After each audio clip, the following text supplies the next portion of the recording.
মতানৈক্যের মধ্যেই তো নির্বাচন হয়। মতৈক্য হলে তো নির্বাচন হতো না। সবাই মিলে টেবিলে বসতো, তারপরে সিট ভাগাভাগি করে নিয়ে নিত। মতানৈক্য আছে বলেই মানুষ জনগণের কাছে যায় এবং গিয়ে বলে যে আমাদের পক্ষে ভোট দেন, ওদের কথাটা ঠিক না। এখন গণভোট নিয়ে যেহেতু আলোচনাটা হচ্ছিল, আরেকটা বিষয় মনে করিয়ে দেয়, গণভোটের আইন কিন্তু এখনো বাংলাদেশে নাই। এটা হাইকোর্টে বলা হয়েছে যেটা রিইনস্টেট হবে, কিন্তু এটা সুপ্রিম কোর্টে সিদ্ধান্তের অপেক্ষা আছে।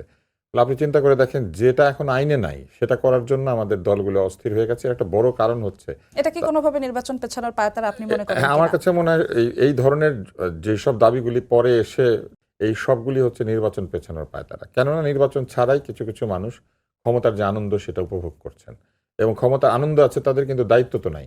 তাদের তো যেদিন ক্ষমতা ছেড়ে দিবেন কারো কাছে জবাব দিতে হবে না, বলবে জনগণের অভিপ্রায় এসেছিলাম, জনগণের অভিপ্রায় চলে গেলাম, আমাদেরকে আপনারা কিছু বলতে পারবেন না, কারণ তাদের তো জবাবদিহিতা নাই। তারা কোথায় গিয়ে জবাব দেন? সাংবাদিকরা প্রশ্ন করলে অনেক সময় তারা উষ্মা প্রকাশ করেন। আপনি নিশ্চয়ই লক্ষ্য করেছেন বিভিন্ন সংবাদ সম্মেলনে একাধিক দায়িত্বশীল ব্যক্তি এরই মধ্যে বিভিন্ন ধরনের উষ্মা প্রকাশ করেছেন দেশে এবং বিদেশে। সিদ্ধান্ত গ্রহণের ক্ষেত্রেও তো জবাবদিহিতা নাই।